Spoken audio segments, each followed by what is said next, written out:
recall, I am the prosecutor. For those who think that Jesus never got a fair trial, we're here today and throughout the season of Lent to call witnesses to the witness stand, to see if what they say about this Jesus is actually true, that he actually is the Son of God. At this time, we call to the witness stand Matthew, also called Levi. Do you swear to tell the truth, the whole truth, and nothing but the truth, so help you God? Yes.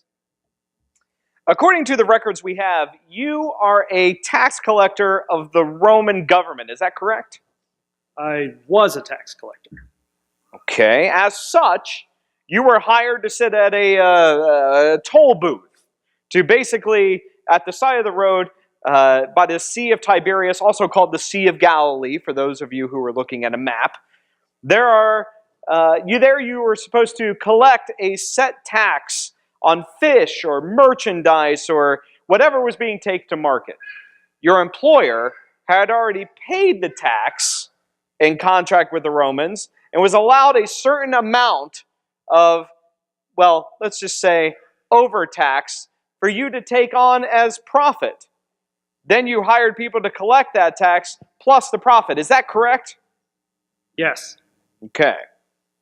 It is well known that there is corruption, and corruption was rampant in this system. I mean, tax collectors were able to just set whatever price was there, and people had to pay it.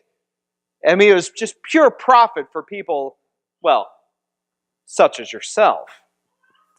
Both the owner and the contract and the person in your position, Matthew, the collector of tax, you overcharged and you skimmed off the top. In addition, you represented your Roman oppressors, so I venture to say you were hardly popular.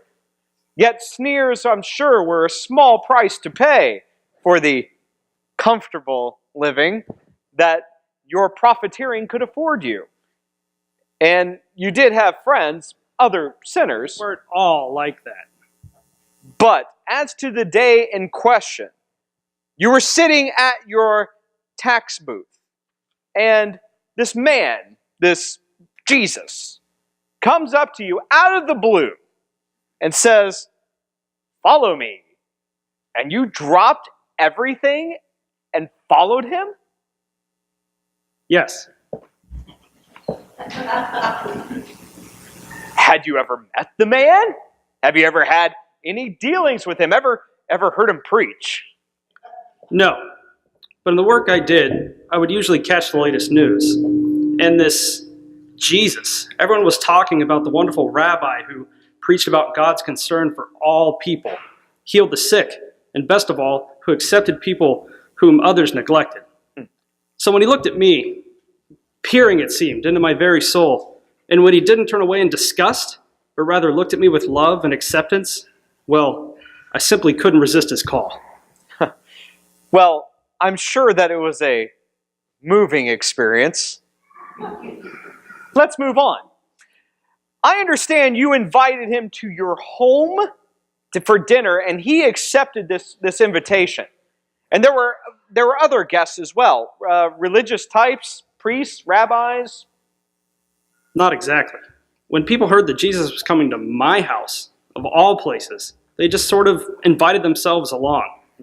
They were people like me, other tax collectors, business associates, people who did the kind of work that made them outcasts, peasants who have worked too hard to observe all the laws and rituals.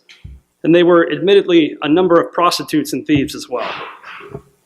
Really? So this so-called religious leader, a representative of God, surrounded himself with a house full of sinners?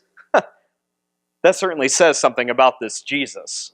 Oh, there were some Pharisees hanging around the perimeter. I could tell from the looks on their faces that they weren't pleased. They even asked some of the disciples why Jesus was eating with tax collectors and sinners. Oh, the scorn and the criticism that dropped off every word. But Jesus overheard them and said the most provocative thing. It's not the healthy who need a doctor, but the sick. Why is that so profound? And what does this have to do with this self-styled religious leader, this ignorant Jewish carpenter, who's been affirming sinners instead of telling them that what they're doing is wrong and that their ways should be more observant of the followers of the law? He simply comes across to me as vague and misleading. That is hardly true. Jesus' message, his entire ministry, led with a call to repent, to turn away from old ways, to turn towards God. Plus, he wanted to explain himself. He quoted Hosea, where God spoke through the prophet, saying, "I desire mercy, not sacrifice." What is that supposed to mean? From what I remember learning from the rabbis as a child, that was God's condemnation of the priests of Israel, a judgment of their emphasis of performing perfect rituals rather than teaching the people how to fulfill the covenant, how to be God's people. God was telling the so-called religious leaders that they were to blame for the immorality and ignorance of the people. Who are you to give me and this jury a lesson on Jewish history? This isn't history. It speaks to today. Jesus was comparing the Pharisees of his day with the priests of Hosea's time. The Pharisees were following rigorous observances of the law and rituals and demanded that everyone else follow their example. Yet they were failing to teach the people of God the letter of the law. They were superseding the spirit of the law at the same time. A law that instructs us how to be family, united with our Father, with each other in a bond of mutual respect and self-effacing love. I've heard enough. If the Pharisees could have seen their own sin, the sin as that of the priests of Hosea's time, they could have joined the rest of us sinners at the table. Jesus didn't come to build up the egos of the superficially religious, nor did he come to affirm those who try to save themselves by seeming to be good. Jesus sees into every human heart. He knows our sin is universal, and he calls into those hearts. He called into mine. He said, "Follow me." He called me into mine. He said to me, a man whose heart was filled with sin, and I did follow him. And he took my sin away. Your heart is filled with sin. All of ours are. Even the righteous who think they're being saved by doing everything right follow him. Heresy, blasphemy, slander. We need to hear no more of this. Jesus came to call, to befriend, to save sinners like you and me? How dare he? Court is now in recess until next week. The witness is excused.